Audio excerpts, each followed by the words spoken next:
Bagian ketiga.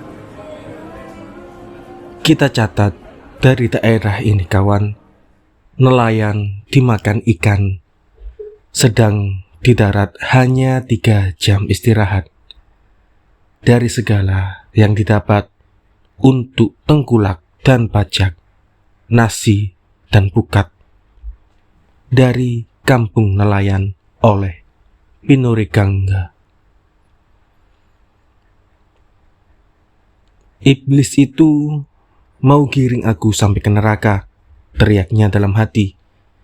Dan dokar sewaan berjalan tenang, mengangguk-angguk di jalan pos buatan Tuan Besar Guntur alias Stainless. Kuda kacang yang menarik dokar, syarat muatan nampak seperti sedang berjingkrak kepanasan.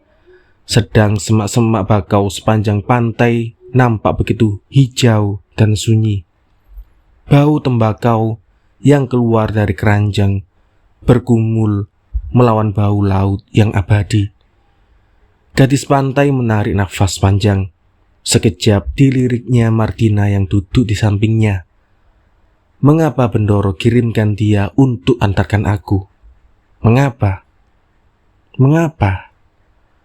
Bendoro lebih percaya padanya mungkin, pada kerabatnya sendiri.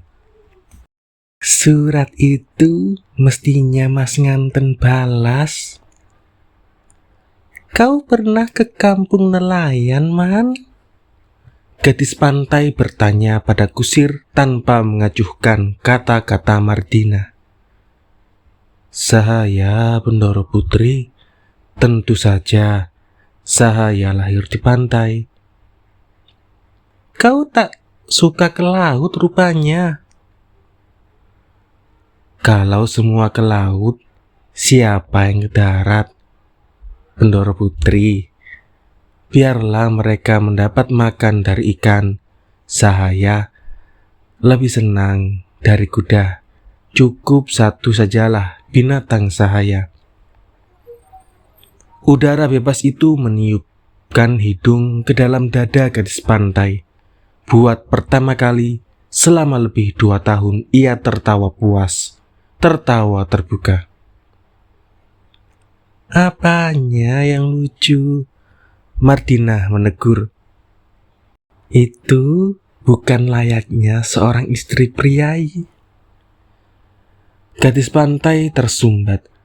Angin darat yang kencang menyebabkan kusir tak dengar teguran itu. Saya lebih suka darat, Bendoro Putri. Kalau mati ketahuan kita di mana bangkainya. Bangkai siapa maksudmu, Man? Kudamu. Bangkai saya sendiri tentu, Bendoro Putri. Sahaya. Sayang benar kau rupanya pada bangkaimu sendiri. Gadis pantai memotong kemudian tertawa lepas lagi. Dan Mardina menegur. Kau tinggal di mana, Man? Kauman pantai. Kuatir menjawab tanpa menengok pada lawan bicaranya sejak awal percakapan. Di tempatmu, apa orang tak boleh tertawa?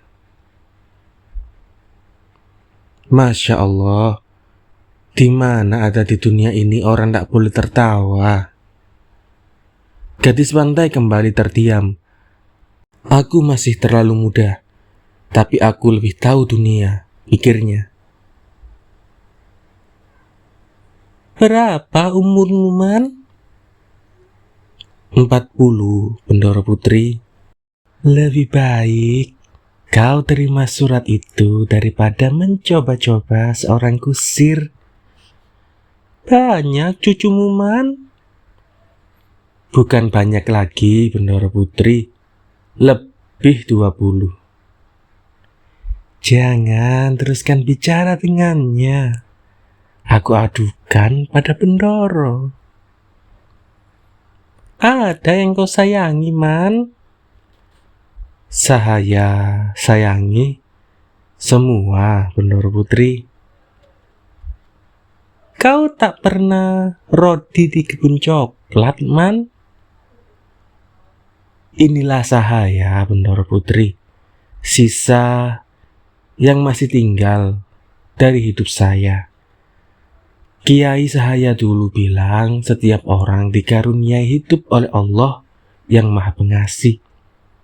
Tapi cuma segumpil saja hidup karunia Allah yang benar-benar Sahaya miliki, Bendoro Putri. Inilah Sahaya yang segumpil ini. Sebagian besar habis buat rodi di kebun coklat. Mengapa tak lari? Lari? Kemana? Di sana company, di sini company. Bapak Sahaya 180 tahun umurnya, baru meninggal. Tapi Sahaya ini baru 40, sudah begini reot. Kehabisan tenaga, Bendoro Putri. Bapak Sahaya lari-larian saja kerjanya. Tak mau kena rodi. Badannya besar, keberaniannya besar. Asal ada huru-hara pasti ikut. Sahaya tak berani. Sahaya takut mati. Jadilah begini Sahaya. Sama laut takut, ikan besar takut, berani cuma sama kuda dan cucu-cucu. Kembali gadis pantai tertawa senang. Ia temukan dalam logat kusir bahasa yang selama ini ia rindukan, yang ia sendiri ingin ucapkan. Kata-kata yang keluar dari hati yang lugu, dari hati yang tertindas. Kalau ada nasib, mau kau jadi pembesar? Nasib? Ah iya. Kudanya kelelahan, Bendoro Putri. Terlalu banyak bawaannya. Biar lambat-lambat saja ya, Bendoro Putri. Kasihan dia. Kalau dia angkut tembakau, maka diangkutnya lah tembakau tanpa pernah mendapat bagian. Kalau diangkut limun, sedekuk pun ia tak pernah minum. Ah iya. Mengapa Tuhan takdirkan dia menjadi kuda dan bukan jadi pembesar? Gadis pantai tertawa, lepas terbahak. Mas Nganten benar-benar sudah keterlaluan. Apa kata kusir tentang Bendoro nanti? Jadi tertawaan tidak patut. Kalau kuda itu jadi pembesar? Ah iya, untung tidak, Bendoro Putri. Kosong terus kuali Sahaya nanti. Nasib jelek si kuda, Bendoro Putri, membuat Sahaya sekedar makan, kawin, dan bercucu sebanyak itu. Membuat Sahaya tidak menjadi kuda, tapi dia, ayah. Apa ayah itu? Sedap mengucapkannya, Bendoro Putri. Lepaslah segala sesak di dada. Dari mana ayah itu? Ayah. Dulu Sahaya pernah tumpangi seorang singkek. Ngomong tak keruan, Bendoro Putri. Ngobrol banyak. Dari Rembang dia menuju Lasem. Dia bercerita, dahulu dialah yang jadi kuda di Hong Kong katanya. Menarik kereta sewaan sambil berlari. Begitulah Bendoro Putri. Setiap ngomong mesti keluar ayah yang ah. Memang sekali mengucapkannya. Coba ucapkan, Bendoro Putri. Ayah. Enak. Sedap. Dan gadis pantai terbahak lepas. Tidak bisa, Mas Nganten. Ini tak bisa diteruskan. Saya akan adukan pada Bendoro. Kau punya Bendoro, Man? Ayah. Semua orang Bendoro Sahaya, Bendoro Putri. Cuma itulah susahnya.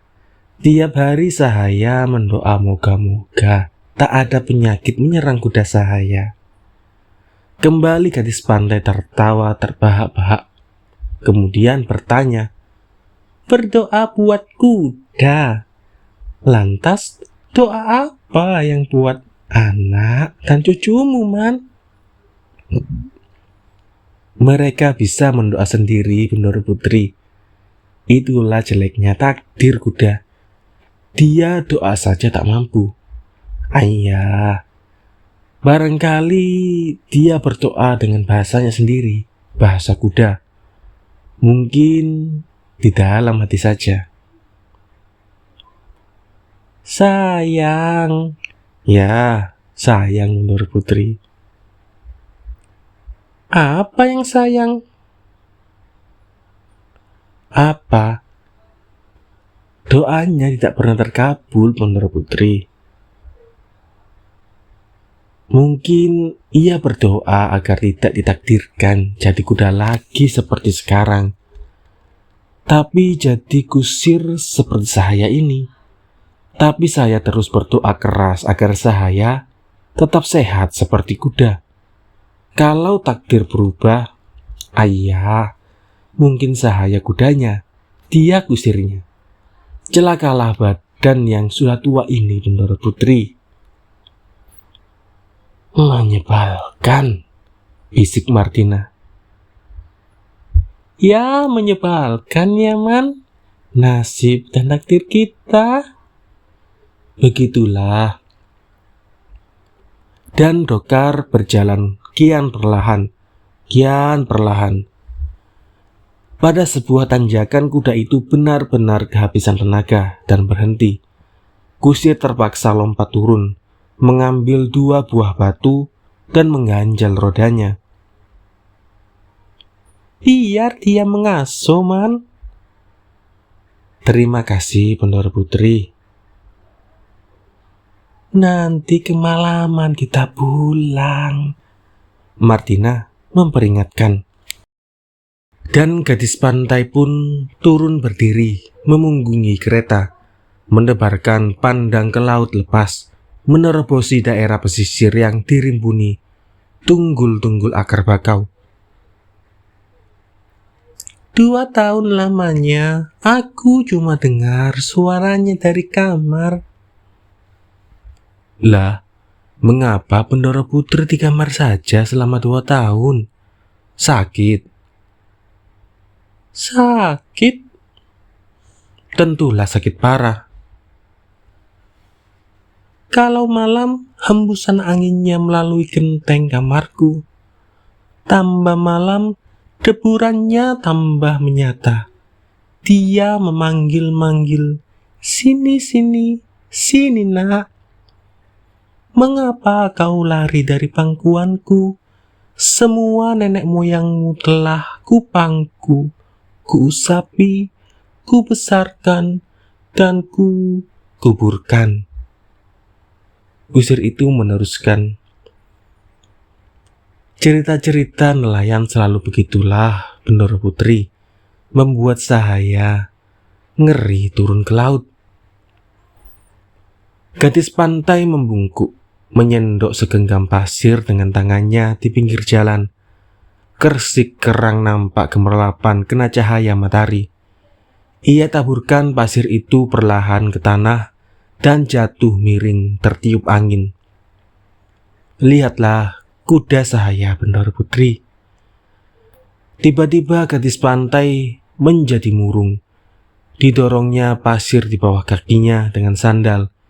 Ia angkat muka menghampiri kuda, memperhatikan matanya yang tertutup selembar kulit yang jadi satu dengan abah-abah.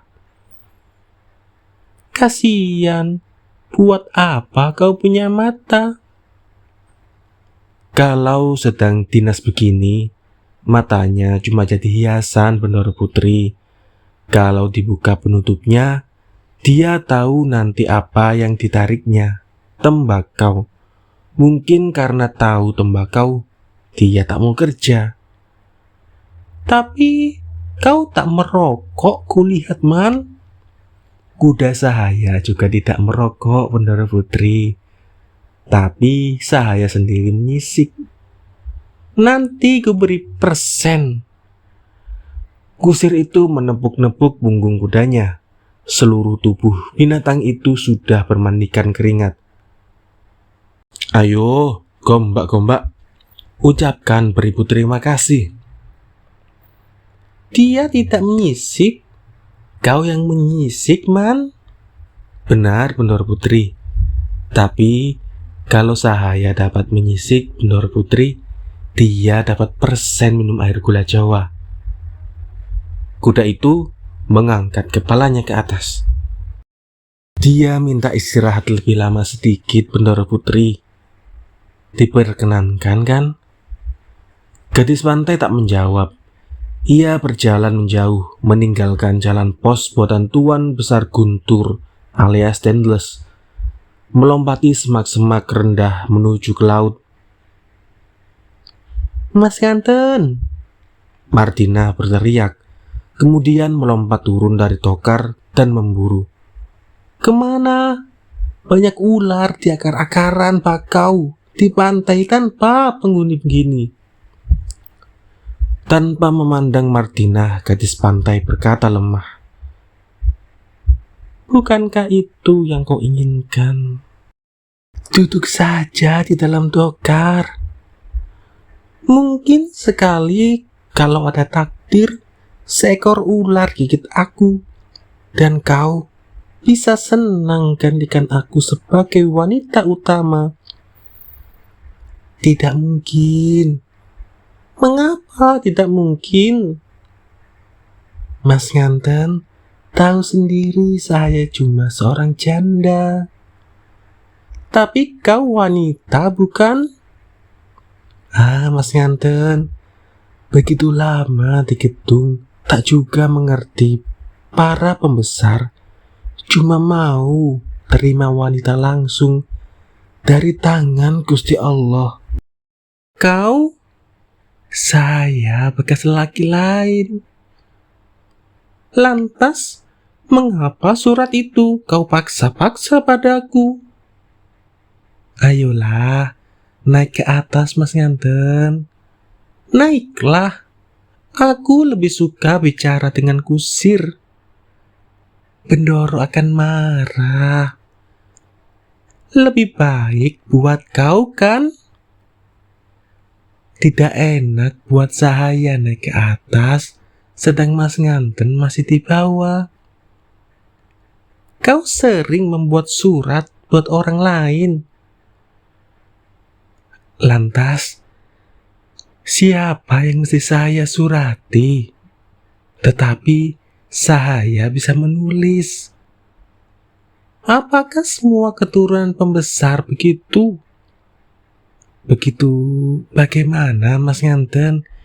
Ya, begitu seperti iblis. Saya akan adukan. Pergilah, adukan sekarang juga. Suruh kusir itu balik ke kota dengan seluruh muatan. Aku bisa jalan kaki. Gadis pantai berjalan balik menuju ke dokar dan Martina mengikuti. Habis lelahnya si gombak, Man. Silakan naik, Mas Nganten. Dia memang cerdik. Cepat benar segarnya. Kalau tuannya bakal kena tembakau.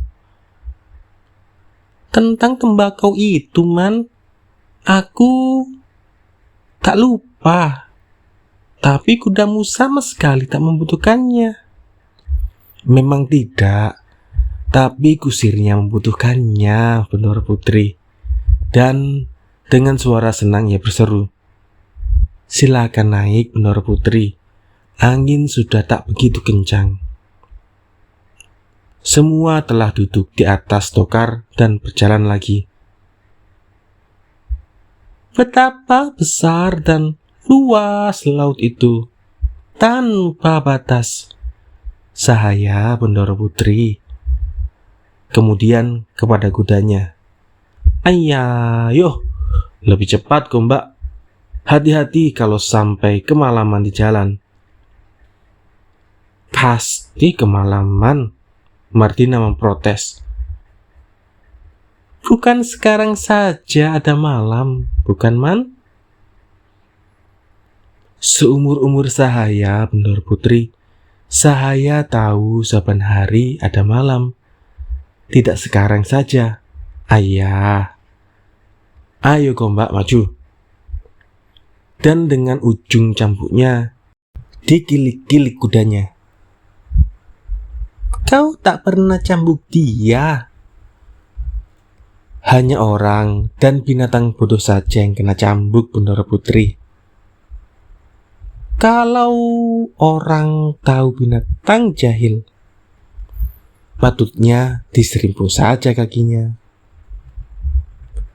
Binatangnya atau orangnya? Kalau dia priai, itulah susahnya Bunda Putri. Itulah susahnya ditakdirkan jadi kuda dan jadi seorang seperti Sahaya. Dan hanya orang-orang seperti Sahaya kebagian cambuk seperti si Gombak.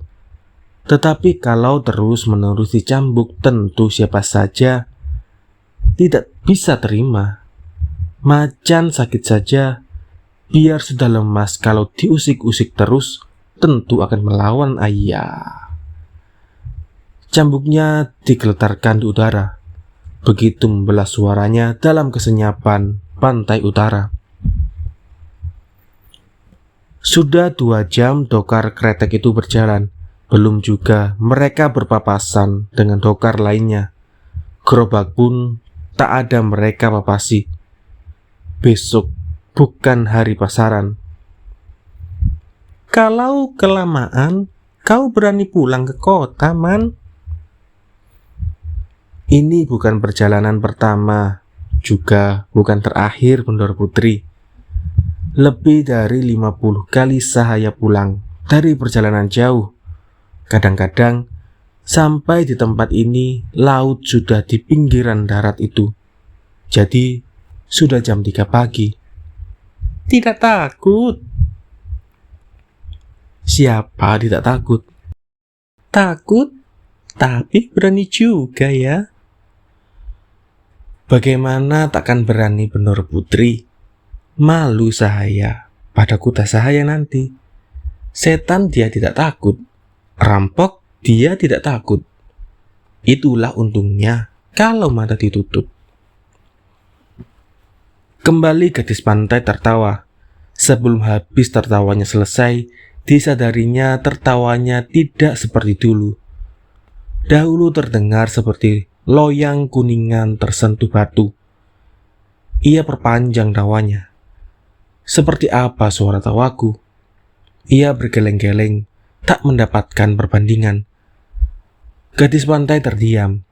Waktu ia melirik, dilihatnya Martina tertidur senang, bersandaran keranjang tembakau. Ia awasi wajah wanita muda itu. Bodohlah pria bila tak perhatikan dia. Mukanya bulat dan mulutnya begitu kecil, seakan sebuah bawang merah menempel pada sebuah cobek. Sepasang alisnya hitam, hampir-hampir bersambung. Sedang dagunya yang begitu tumpul seakan merupakan bagian dari dasar mukanya yang bulat. Wajah yang seindah itu. Tapi, apa saja yang dikerjakan hatinya? Kini ia merasa mengantuk. Diawasinya wajah bulat di sampingnya. Berapa pria yang telah dinikmatinya. Ah, mengapa aku punya pikiran sekotor itu? Ia dengarkan deburan ombak sepanjang pantai yang semakin mendekati darat. Matahari semakin condong ke barat, dan ombak tampak semakin besar. Apakah yang dikerjakan bapak sekarang dan emak? Angin bebas menina bubukkannya, seperti emak menina bubukkan si adik. Ia senang, nikmat dalam buayannya. Ia tertidur pada keranjang tembakau juga. Dan kedua wanita itu baru terbangun waktu dokar berhenti. Kusirnya bertanya, benar, berhenti di sini, Bunda Putri." Gadis pantai menebar pandang keluar jendela Dokar. Ia masih hafal tempat itu. 3 batang pohon jati raksasa berdiri beberapa meter di pinggir jalan, sedang pantai tidak nampak sama sekali. Bahkan deru ombaknya pun tak terdengar, karena laut berada tidak kurang dari 5 kilometer dari tempat itu. Semua orang di kampung nelayan tahu benar tentang 3 pohon jati itu. Seperti orang-orang sekampungnya, gadis pantai setelah turun dari Dokar langsung menuju ke 3 pohon jati itu. Mengagumi batangnya yang perkasa dan lurus menjulang ke atas, paling tinggi di antara semua pohon. Ia pegang-pegang batang pohon itu. Ia goyangkan, tapi sedikit pun tak tergoyang-goyang. Pindah pada batang yang lain dan juga pada batang yang ketiga. "Peninggalan nenek moyang yang tersisa," kata kusir. "Jadi, kau tahu riwayat 3 batang jati ini?" Kusir tertawa senang mendapat kehormatan itu. "Sahaya sudah lebih dari 10 kali kemari, Bunda Putri." Martina mengawasi kedua-duanya dari atas Dokar. Waktu Tuan Guntur perintahkan seluruh penduduk kampung sini, laki dan perempuan, membuat jalanan ini, mereka 3 harmal tak boleh pulang. Bayi-bayi pada mati kelaparan di rumah. "Aku kira cuma di kampung nelayan sana saja orang tahu riwayatnya." "Banyak orang yang tahu, Bunda Putri. Sampai-sampai ada tembangnya." "Mas nganten, hari sudah hampir maghrib." Martina memotong. "Man, Dokar bisa membelok ke kanan." Jalannya tidak keras, Bunda Putri. Roda agak tenggelam dalam pasir. Kasihan kudanya. Tapi kita coba pelan-pelan saja. 3 kapal lagi." "Benar. Sesudah itu Dokar tak bisa terus. Ada yang menjemput di sana nanti." "Tidak."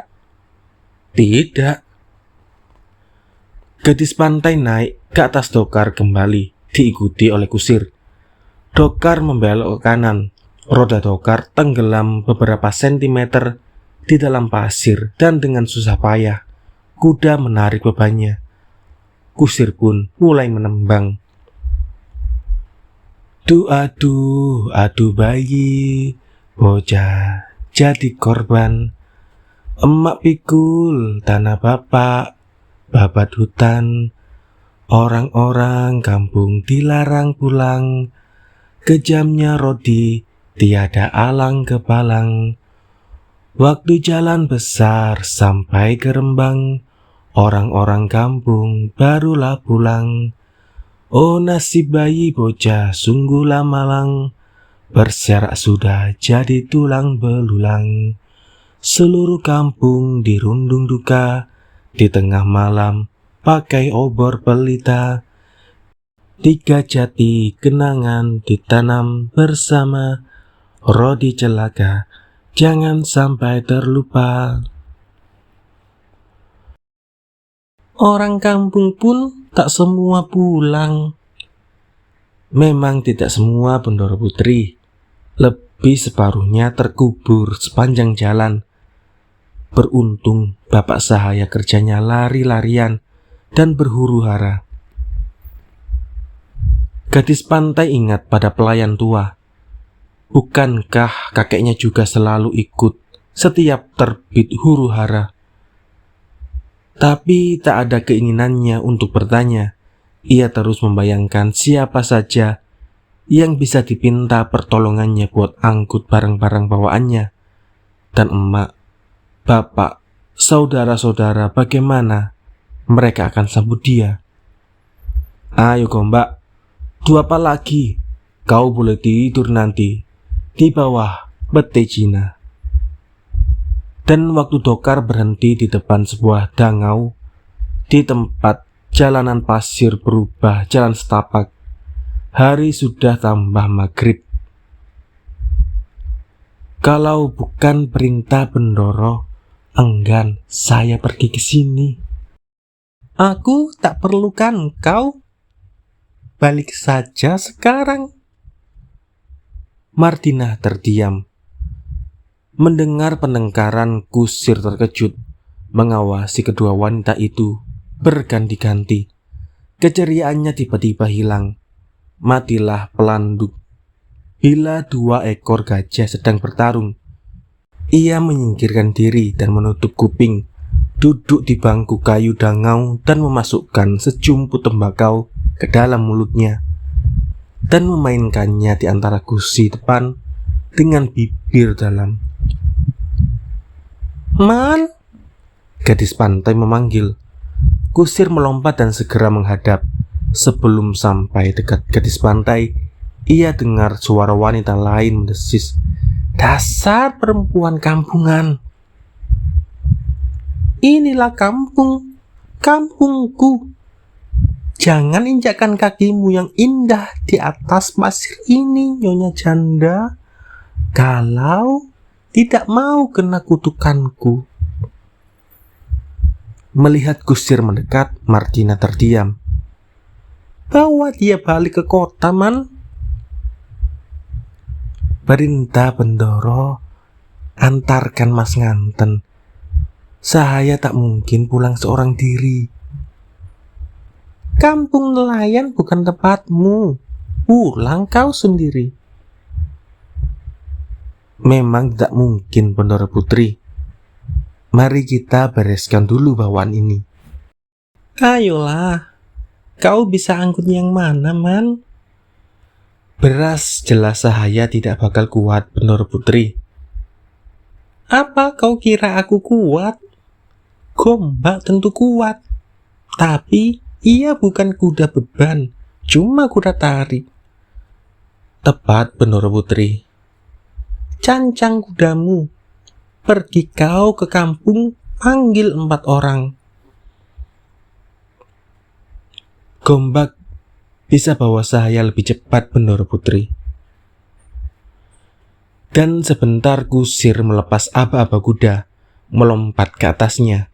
Kuda dan kusir kemudian berjalan memasuki jalan setapak dan lenyap di balik rumpun pepohonan, peti Cina, kingkit, dan semak-semak.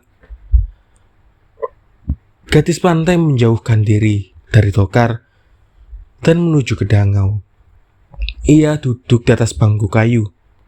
Martina melihat sekelilingnya, kemudian Martina pun menyusul.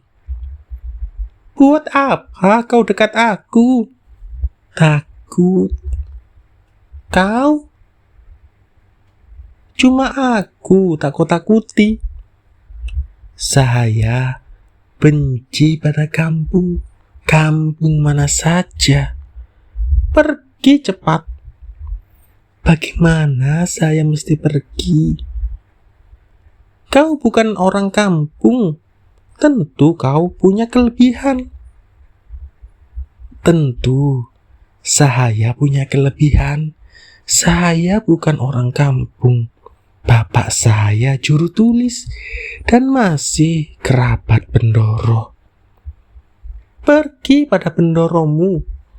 Roh-roh nenek moyang kami bakal cekik kau kalau berani memasukinya. Kau telah hinakan kampungku, kampung kami, kampung nelayan, dengan nelayan-nelayan yang gagah berani, yang saban hari ke laut hadapi maut." Ia menunjuk ke langit. "Gelap. Petir kampung kami selalu menyambar orang-orang kota yang tak tahu diuntung." Ditunjuknya Martina pada dadanya. "Kau bakal celaka di kampungku. Pulang. Ayo, balik ke kota sebelum langit menjadi hitam." Dan mendadak sepasang kilat mengintip di balik awan gelap. "Ampuni saya, Mas Nganten." Pasangan matanya putih, Kalau ia melompat, api menyembur. Kemudian dikeluarkannya 12 tangannya dari balik awan hitam, dan dibelahnya orang yang membenci kampung nelayan dengan pisau kecilnya, kecil dan tumpul. Seminggu dia butuhkan buat membelah musuhnya. Nampak Martina begitu kecil, seperti kucing kehabisan mangsa. Ampuni saya, ampuni. Saya cuma dapat titah antarkan Mas nganten. Benar kau dari Demak? Saya Mas nganten. Tidak ada apa-apa dari Demak sana. Suara Martina menggigil dan ragu-ragu, tapi paksakan diri bicara terus. Panjang ceritanya Mas nganten, tapi saya cuma dapat perintah. Perintah? Buat usir aku? Persaudaraan sekandung dan sepupu di Demak sangat malu Mas nganten, karena sampai sekarang Bendoro masih berjaga. Berjaga? Jadi aku ini apanya? Apa mesti saya katakan? Bendoro masih berjaga sebelum beristrikan wanita berbangsa.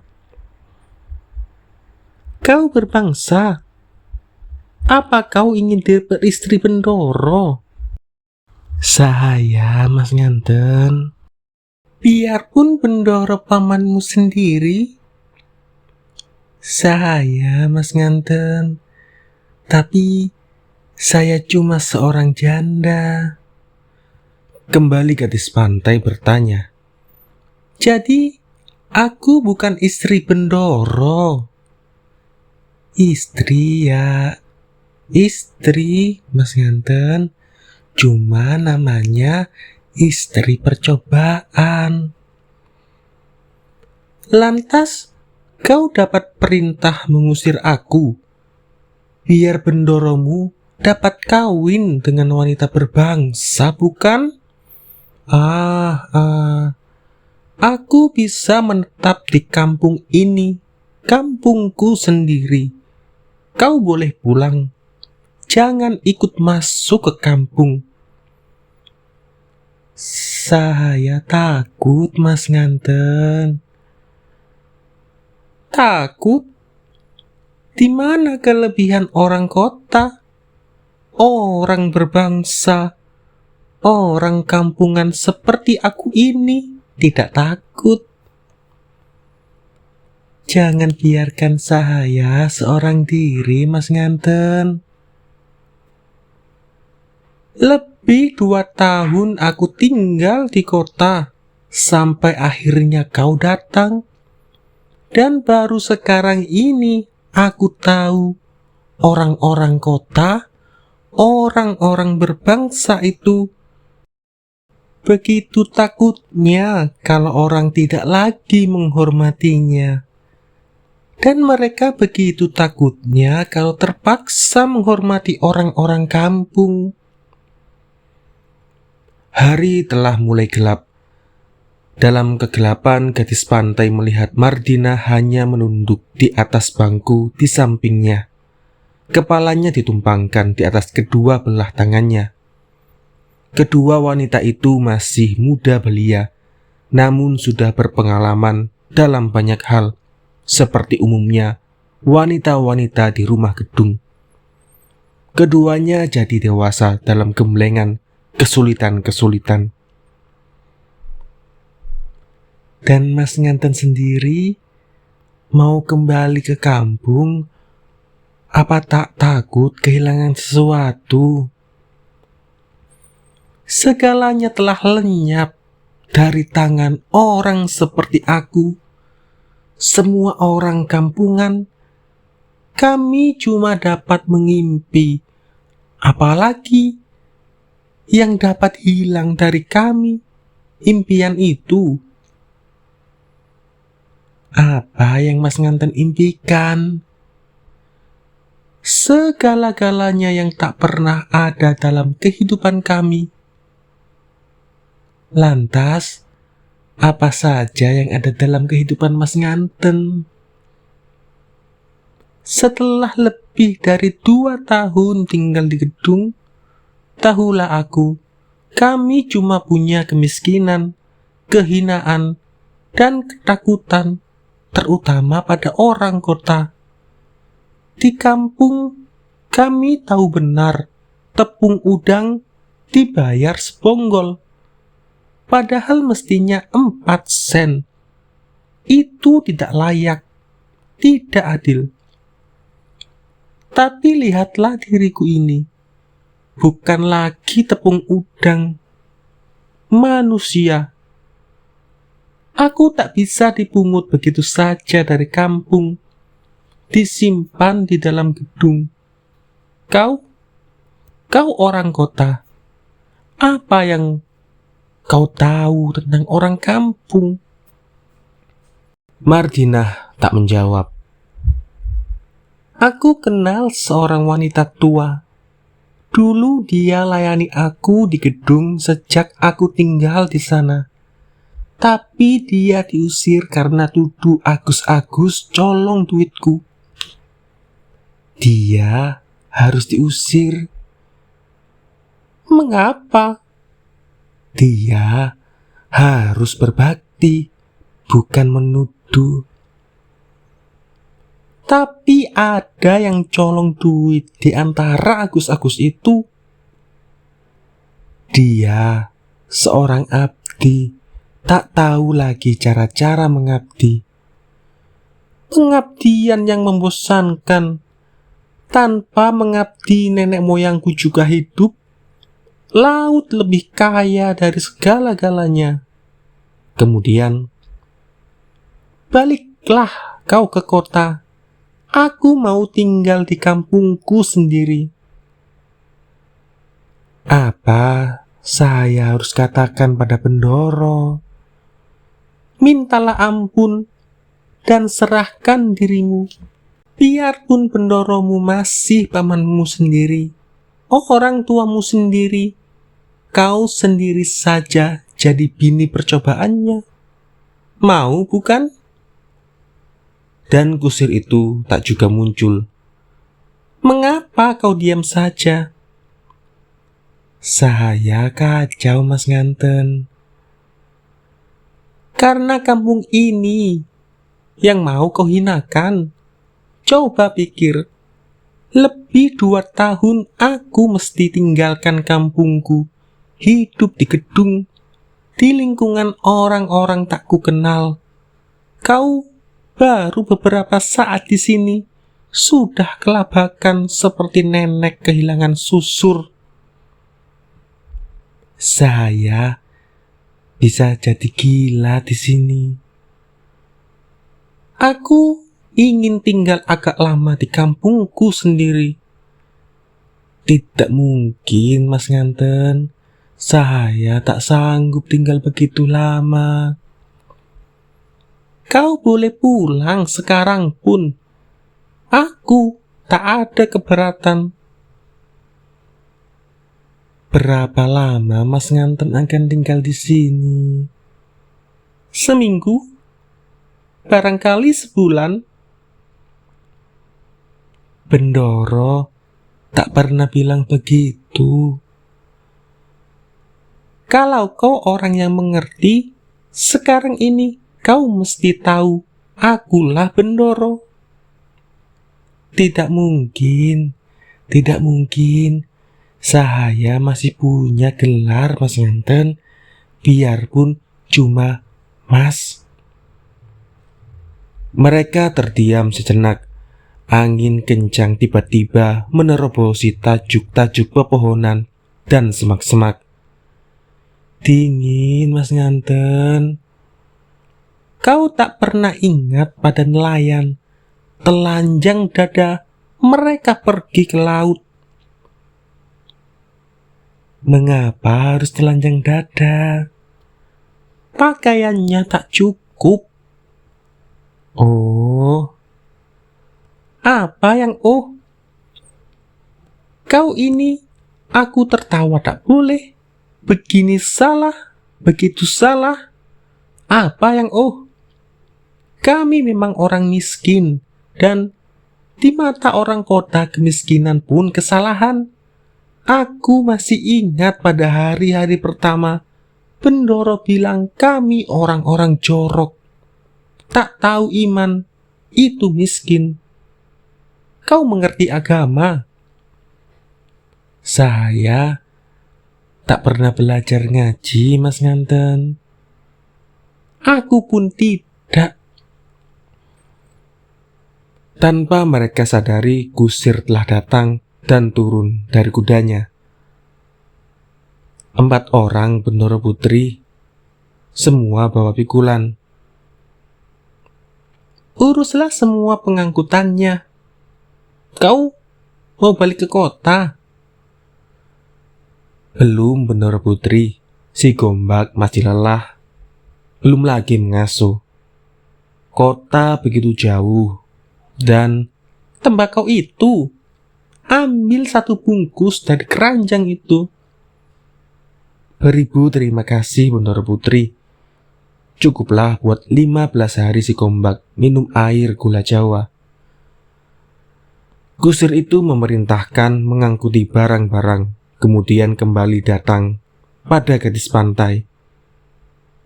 Cukup orang nyaman? Tentu tidak, Bendoro Putri. Cuma mereka. Rupanya yang nanti malam tak turun ke laut. Apa boleh buat? Biarlah Sahaya ikut saja membantu. Wah, banyak benar barangnya. Salah seorang penolong berkata, ini barang siapa, Bendoro Putri? Seorang lain bertanya, ya, aku yang punya. Mau dibawa kemana? Ke kampung nelayan. Mas Nganten sendiri mestinya juga capek. Siapa yang tidak capek? Tapi ada yang kita tuju dan kita belum lagi sampai. Bagaimana saya pulang nanti? Kusir bertanya.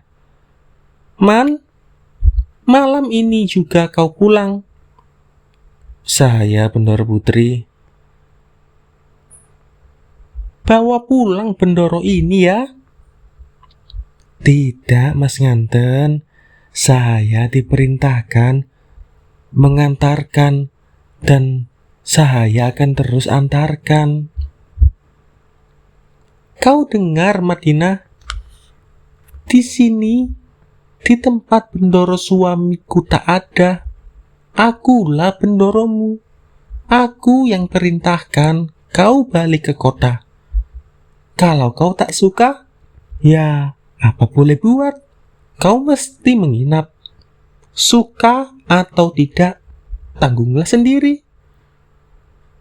Kalau menginap, maafkan saya, Mas Nganten.